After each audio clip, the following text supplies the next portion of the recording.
This is Billy Sheely. This is my video diary, and I am a sexual assault victim.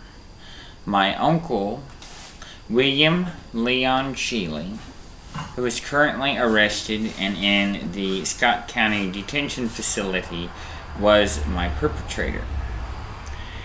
It started out when I was a young child. Can't recall how old I was, so I'll say 4 years old.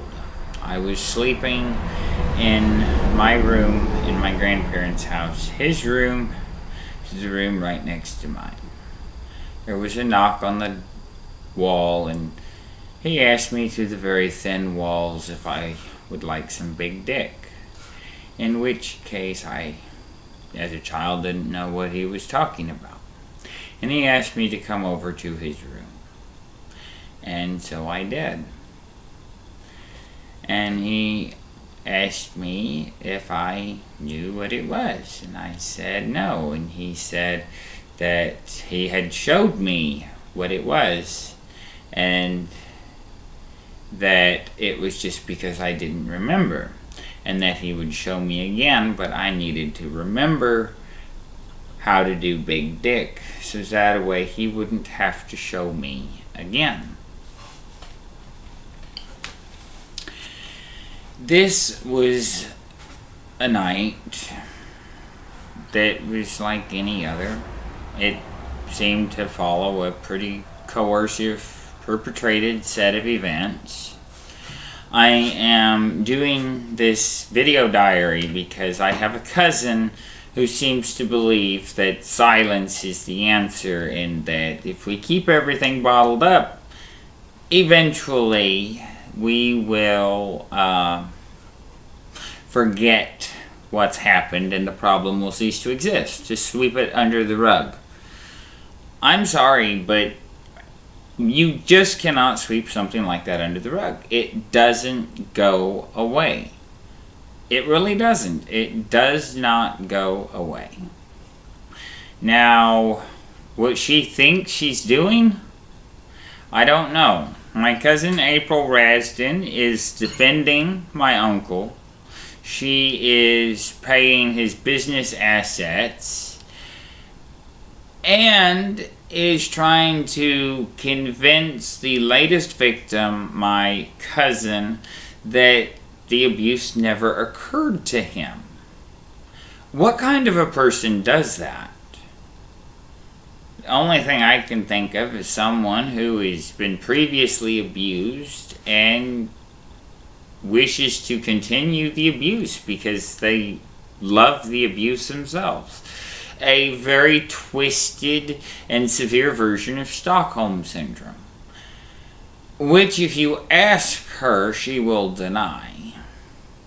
She claims that he never touched her, that she remembers every man that ever touched her, and that he was not one of them, but her behaviors would seem to suggest otherwise. I mean, unless she's just a sick, twisted woman, and I hate to think that my cousin is sick and twisted, but considering my uncle's sick and twisted, it really shouldn't be that much of a surprise. The point behind these videos is to educate and teach people about abuse, and that it is real and that it can occur in any home, anywhere, rich, poor. It doesn't matter who you are, the lifestyle you live. Demons hide in plain sight. The man that assaulted me was a demon hiding in plain sight. A demon. That is what I refer to my uncle as. I do not call him family. You're lucky I'm telling you the relationship. He is a demon, by all accounts, and pure evil. For this abuse has continued for years. For my mother has informed me that her brother Roger, their older brother Bobby, and Bobby's older brother, William, the four youngest out of four children, Erlin, Sue, William, Bobby, Roger, and Cindy. The four youngest were the ones that were abused by Susan's boyfriend, who happens to be her first daughter's father. Now, how's that for a twisted set of events? This occurred in Iowa, while they still lived in Iowa, prior to moving to Arkansas. My mother has also informed me that she had a memory that she informed the law enforcement of a time where her brother William had molested her as well when they were children. And of course, abusers, when you sweep it under the rug, they perfect their methods and they get better at what they do. If intervention isn't done, they get better at what they do. That's just what they do. It's called behavioral patterns. If the past is to be a predeterminate factor of the future, history of if a lesson is to be learnt and one doesn't learn it, well, you will continue to receive the lesson until that lesson's learnt. And, well, this is a lesson that this family is having to learn, and we're having to learn it the hard way. It's one that I have learned, and that's why I'm starting this video blog, this diary. People need to know. I've written a book. It's called The Hidden Demon Within. You likely will not find it published anywhere because no publisher will accept it. They're not touching it with a 10-mile pole. They have informed me that, quote, "We regret to inform you that your work has been rejected. We have to consider the best interest of the company first," end quote. Now, as if a bottom line is more important than saving the lives of children. Well, I see where their priorities lay. And that's just like with my cousin. If we bury it, it will go away. It's ancient history. Leave it there. No, I won't. And no, we won't. That's wrong, and, well, you can see what burying it has caused. This man has potential victims that spread from Iowa, Arkansas, Oklahoma, and Kentucky. Not to mention, I believe it was the Persian Gulf War. He was in Desert Storm, posted in Iraq. How many children did he rape while posted there?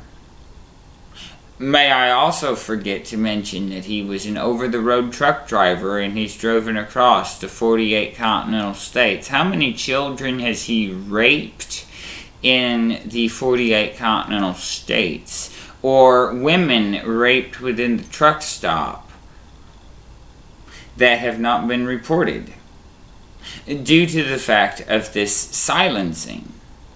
The potential limited end of this perpetrator's victims is, to the best of my knowledge, limitless based on the means and opportunity he had at committing said crimes. So again, for what kind of person does it take to state that, well, I lived through it, so will they? As if you can just sweep it under the rug. There is an elephant in our society, and it is growing, and it's getting huge. It's an epidemic.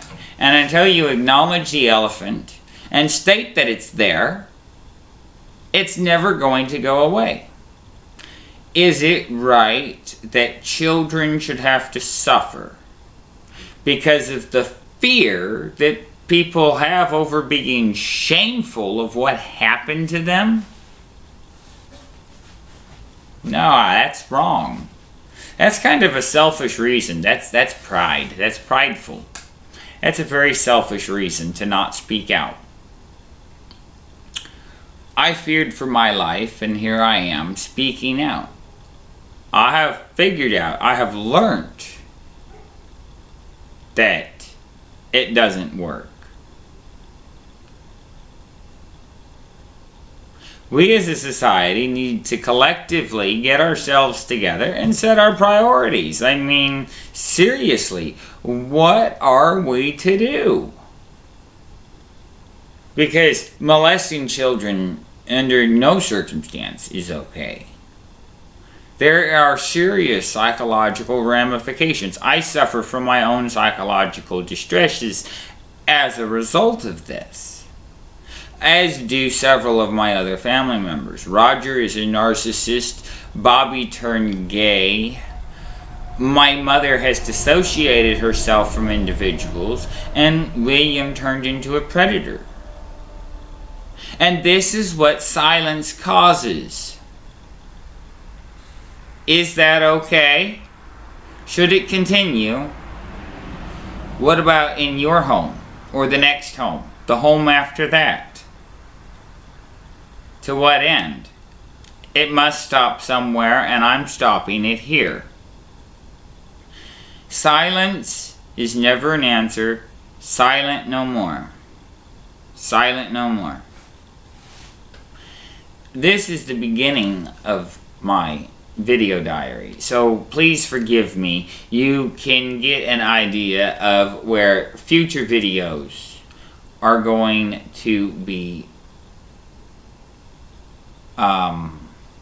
You can get an idea of where future videos are going to be plotted, because the story has to be told. If you cannot recognize the signs and symptoms of abuse, then you're not going to be able to spot it and stop it. Please do me a favor. Like this video and follow my future videos. My name is Billy Sheely. Thank you.